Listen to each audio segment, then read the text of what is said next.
Peggy 18.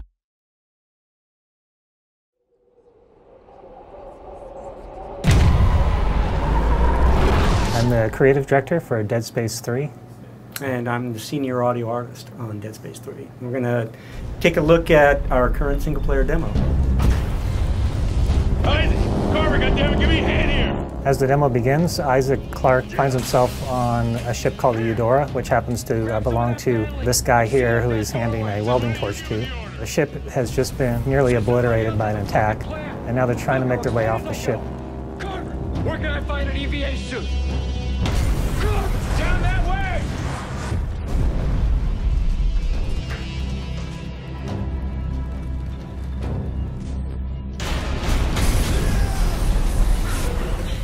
This is a scene I love for audio because there's so much going on, and yet we've still found a way to use subtlety in the scene, even amidst all of the choking, the explosions, and the bombast.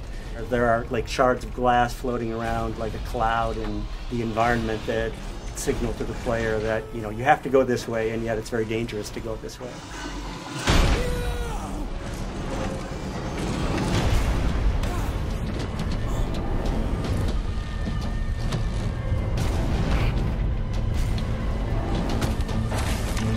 In this part, Isaac desperately is trying to get his spacesuit on in time. The clock is counting down and the ship is on fire. It's about to blow up.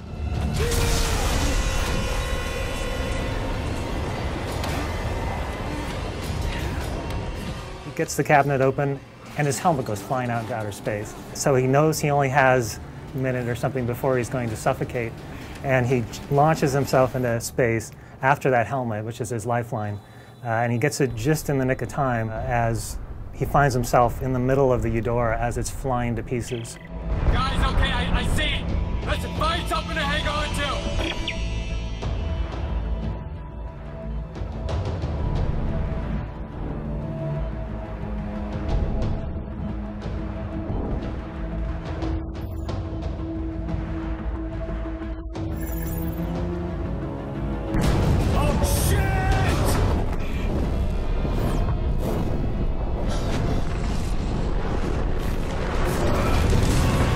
In this section, Isaac is flung out of the exploding Eudora spaceship, and he finds himself hurtling, 100 miles an hour through space as pieces of this ancient flotilla are whizzing by him.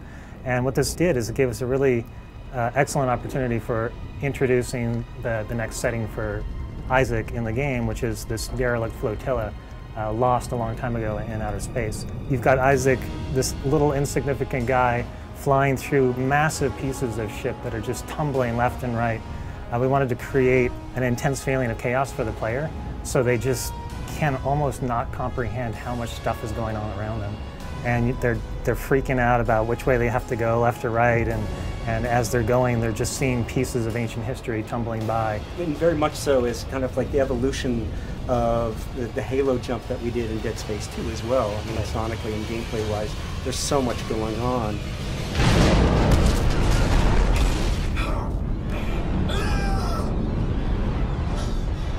We took the environment and created 3 new threats within that environment, and we had to pay off on all of those sonically, making sure that the gameplay was thrilling as could be. In a scene like this, on one of the prior games, we would have made it much more aleatoric and just about kind of tone clusters and chord swells that are really difficult to relate to. And I think that we're inching towards going towards a more thematic musical approach.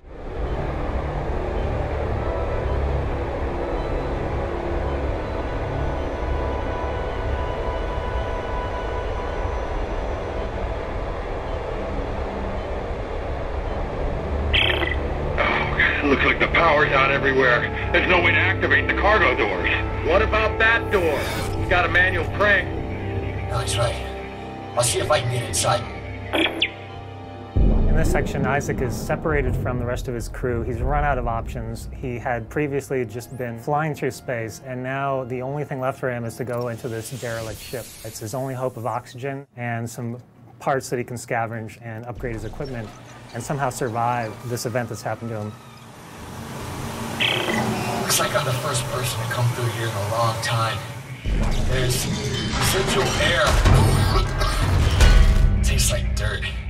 Sonically, I think it's really unique in all of Dead Space because it's one of the most quiet environments we've ever created. So it really amplifies that sense of Isaac's being alone and being separated from his crew and going deeper into finding out what happened here.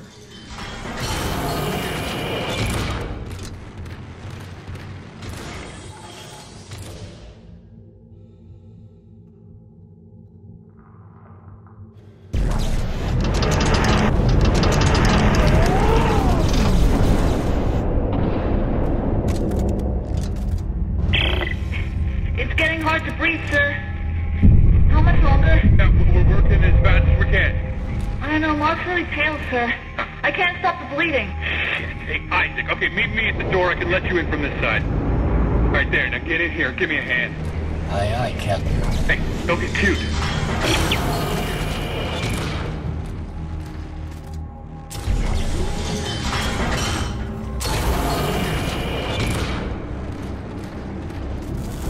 Isaac, Ellie's SOS is coming from deeper inside this ship, but I can't leave Rosen and Locke. Send me the coordinates. I'll go check it out. Here you go. Hey, don't stray too far. That's an order.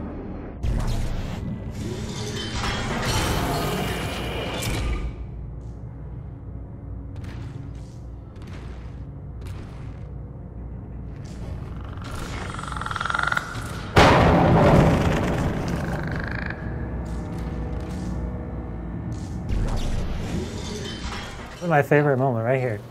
Door opens, lights shining through, and eliminates everything beyond the door, which happens to be what happened to the crew. And now you find out that something more sinister has happened to them.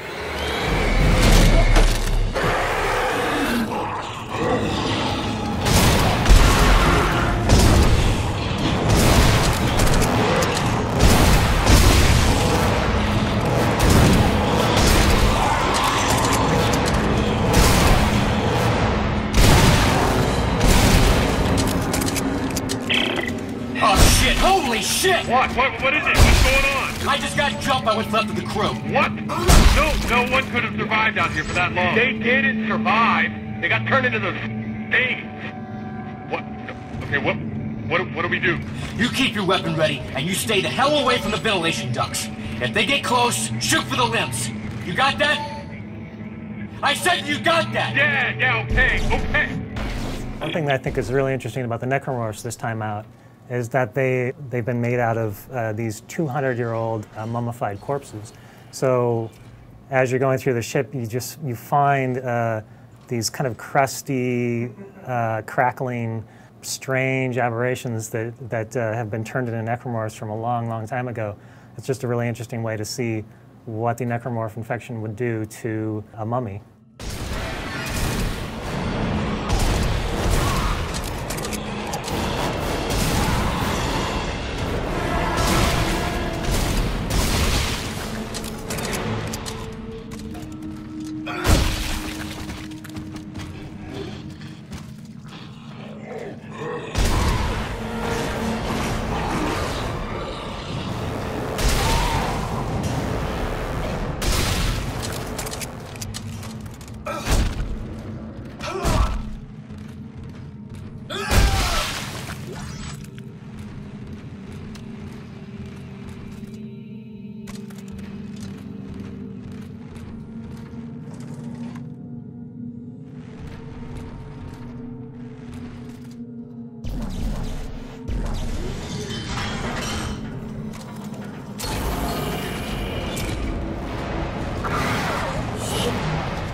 This part is where we're bringing back in one of the favorite enemies from the Dead Space franchise, the Lurker.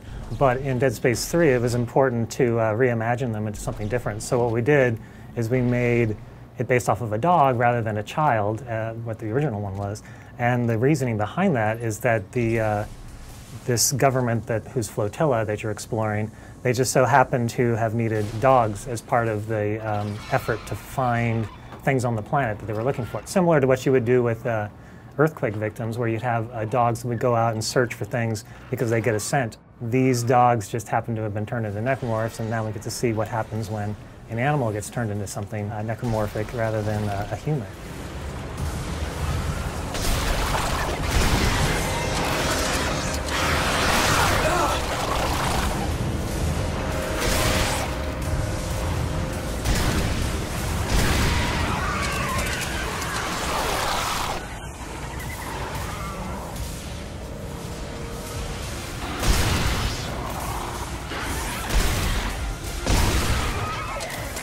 We're going to skip ahead to our favorite part of the demo, the generator room. There's a lot going on in here. It's a big spectacle. Let us know what you think.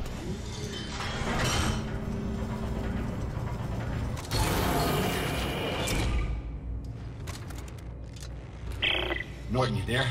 Yeah, I'm here. All right, I think that's holding them for now. Good. The SOS is coming from directly above me. And it looks like I found the ship's primary generator.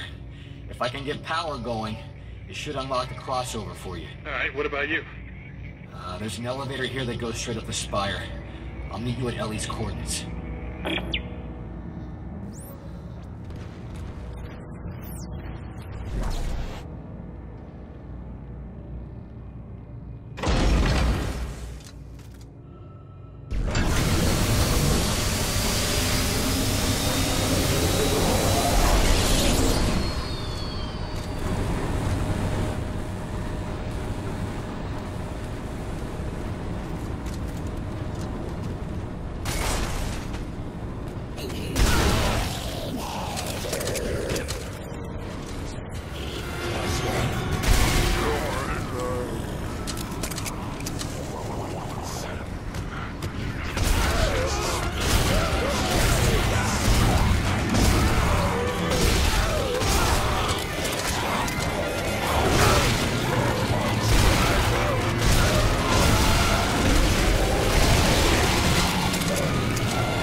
we have power. The crossover just opened up. Welcome. Rosen, Mox, and Stickfoot. Isaac Carver will rendezvous at the Spire. Got it.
So thanks for watching. We made this for our fans, for you guys, and you can find more of this at deadspace.com. Let us know what you think. We're on Facebook and on Twitter.